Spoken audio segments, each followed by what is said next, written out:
অকুলে করাও কারো অকুলে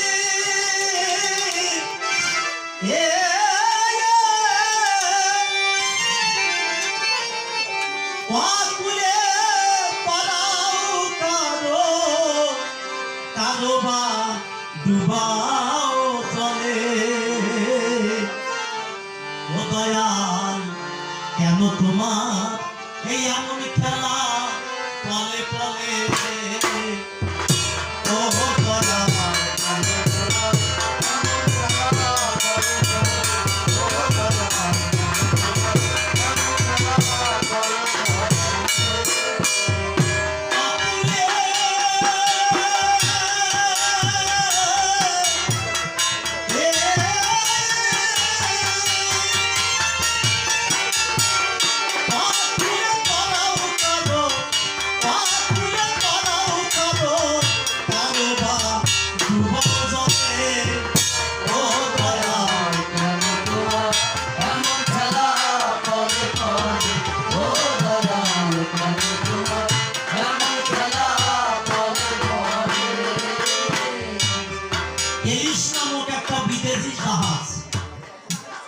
প্রশান্ত মহাসাগরে এসেছিল ভ্রমণ করতে।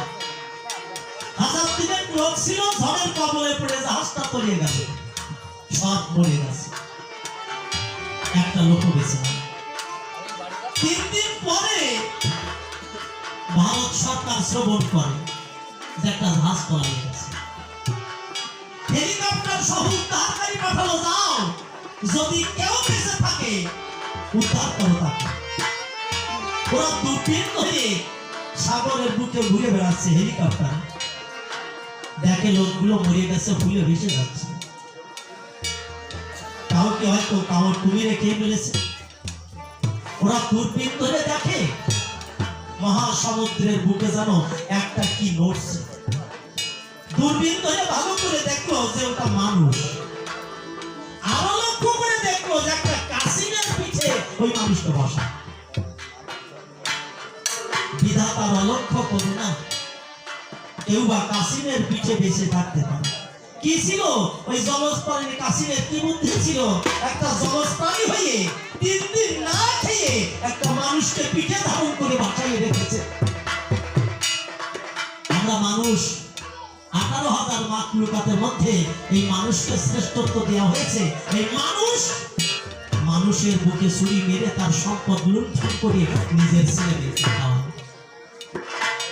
আর একটা জলজ প্রাণী কাসিম 3 দিন না খেয়ে একটা লোককে পিঠে নিয়ে ভাসায় রেখেছে মহাসমুদ্রের বুকে।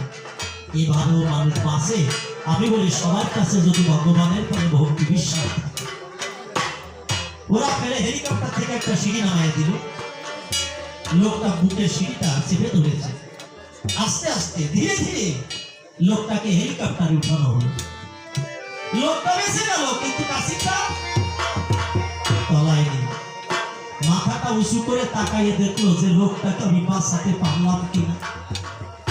যখন দেখলো লোকটা বেঁচে গেছে, ভগবানকে ধন্যবাদ দিয়ে 3টে ঘুরপাক খেয়ে গভীর জলে তলিয়ে গেল। একটা কাসিম একটা মানুষকে বাঁচাইয়েছিল, আর মানুষ মানুষকে মানে। এই তো দুনিয়া। তাই রসিক সরকার ভগবানকে উদ্দেশ্য করে লিখেছিল, ও দয়াল কেন তোমার এমন খেলা বলে বলে অকুলে তোরাও